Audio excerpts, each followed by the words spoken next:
Hello, I'm Beth, and this is Social Leopards. Welcome to the final episode of Season 4. I thought it only appropriate to share an essay today that speaks specifically about loneliness.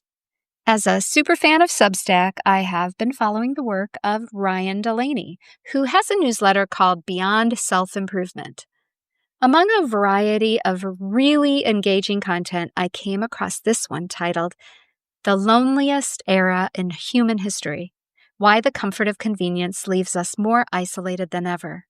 And as I read it, it brought me back to the feelings associated with why this podcast first started out. It speaks to how many of us are living our lives in this digital age, lacking one-on-one connections that the older generations had, but the younger ones are having a harder time finding. It's about post-pandemic life and no longer being in a situation where you feel relatable. But before I start reflecting too deeply, let me share the essay itself.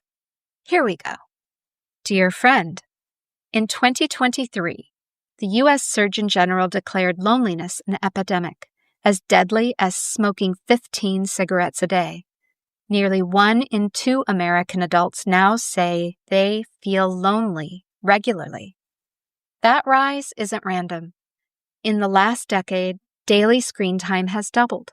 Teen loneliness and depression began spiking in 2012, the same year smartphones hit mass adoption.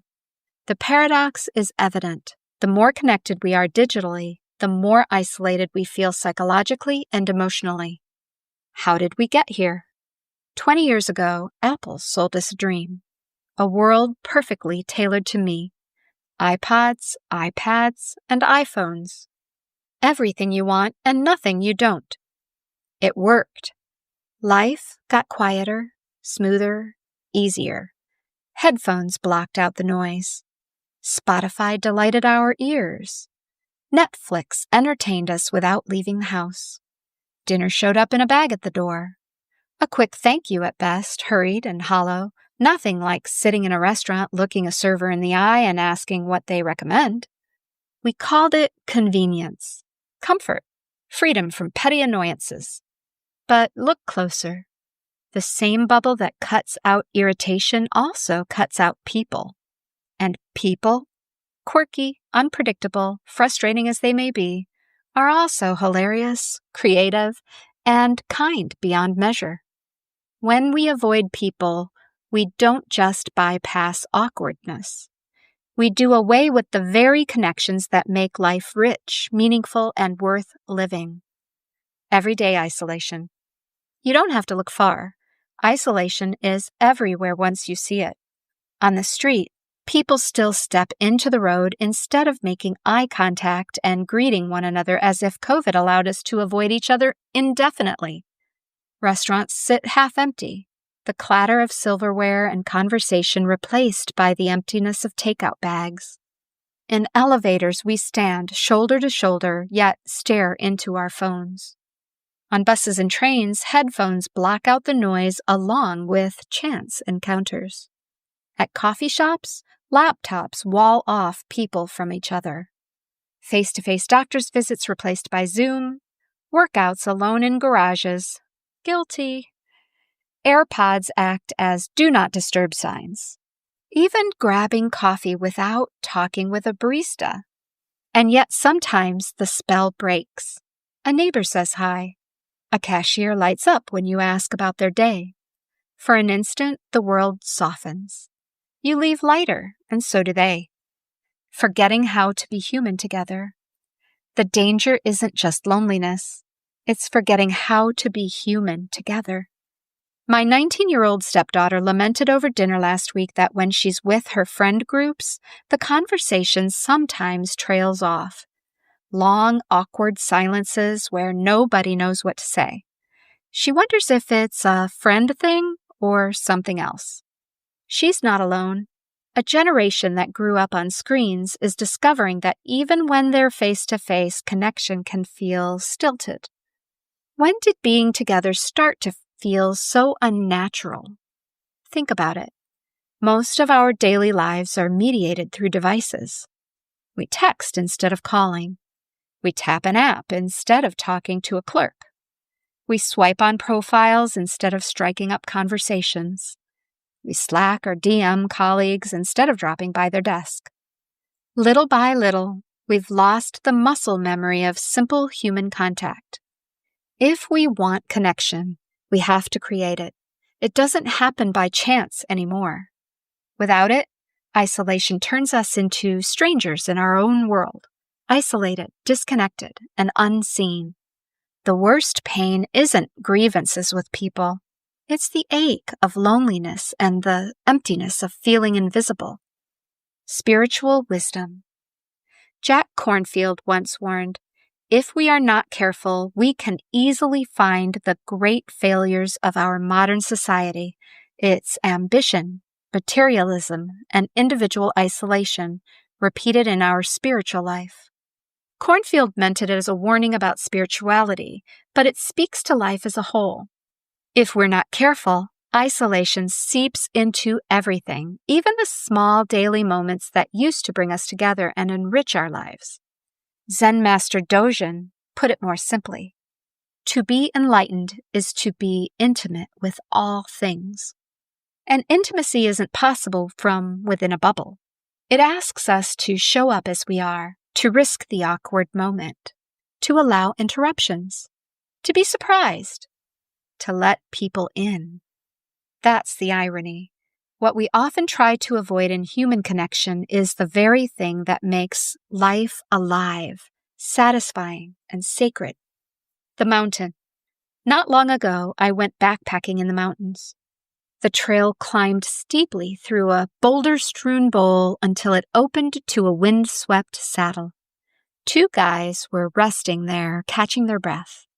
We talked for a few minutes before my friend and I continued toward the summit. At the top, the air was crisp, and the sky stretched wide in every direction. Soon after, the 2 men joined us.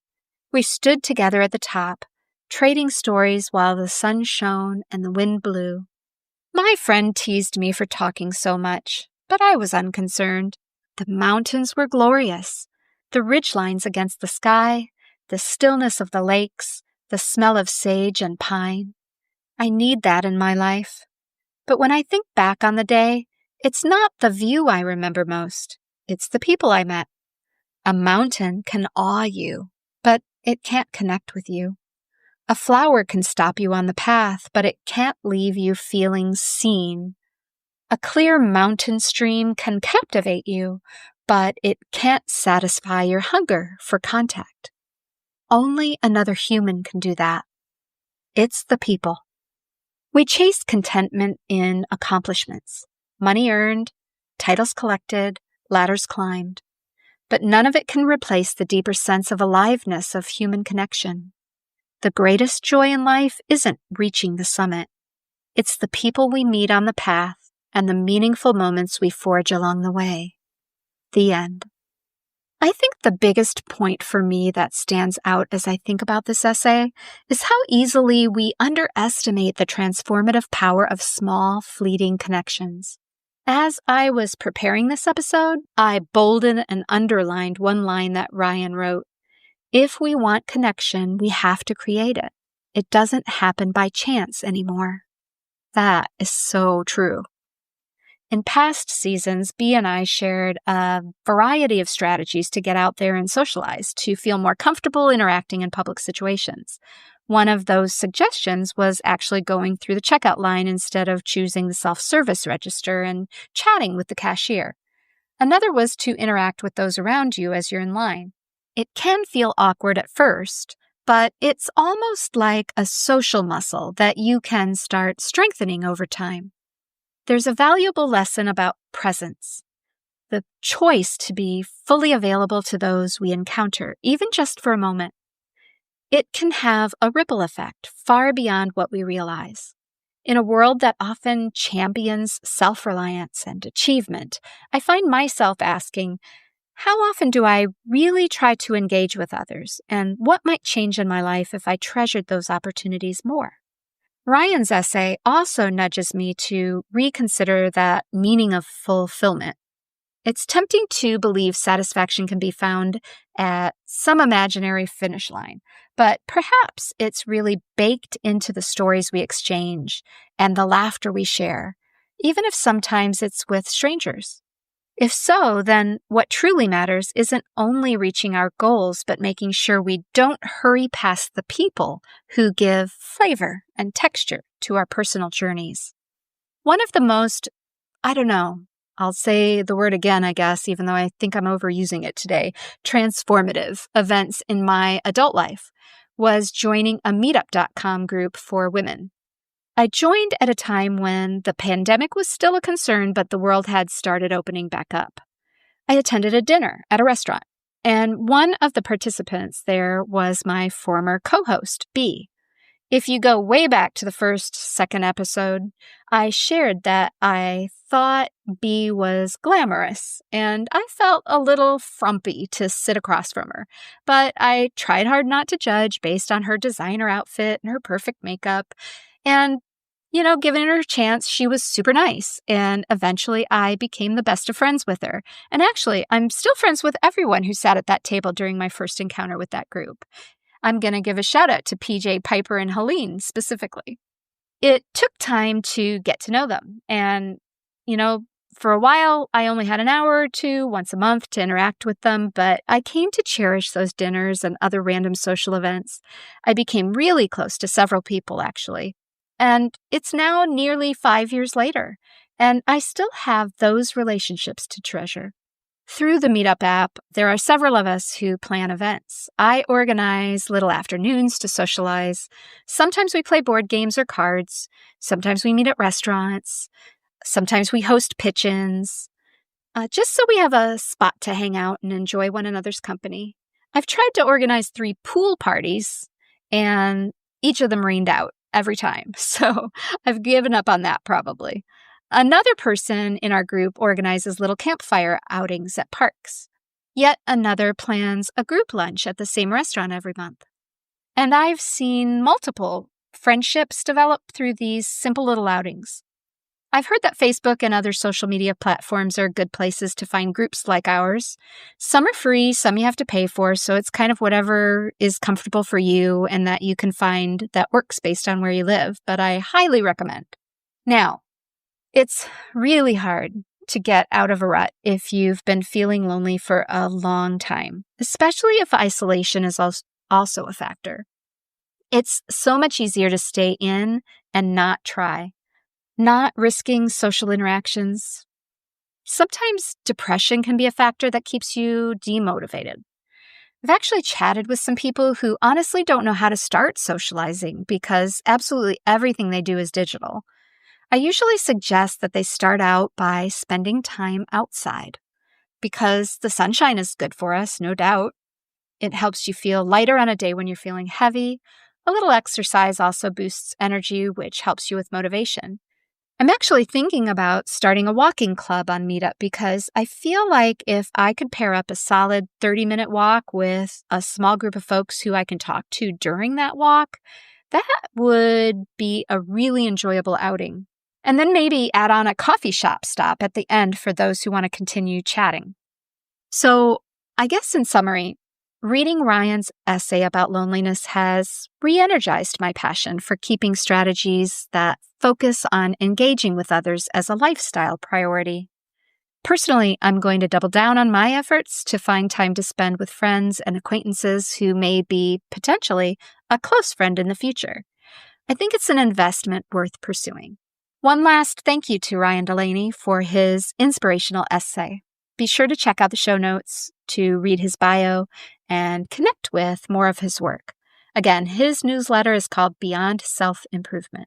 Okay, as I mentioned at the beginning of the show, this marks the last episode for Season 4.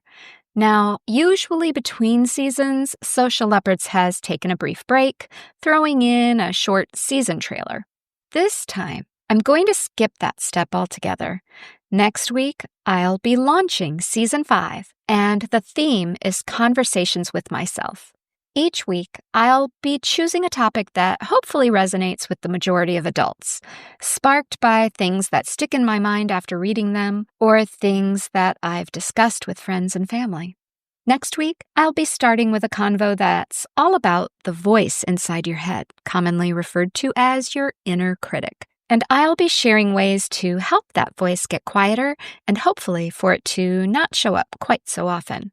I'm also planning future episodes that tackle different angles on subjects like anxiety, the power of human connection, and gratitude. That one will be just in time for Thanksgiving. I'm excited to continue this podcasting journey and hope you find what I have to say encouraging and thought-provoking. Until next week, take care.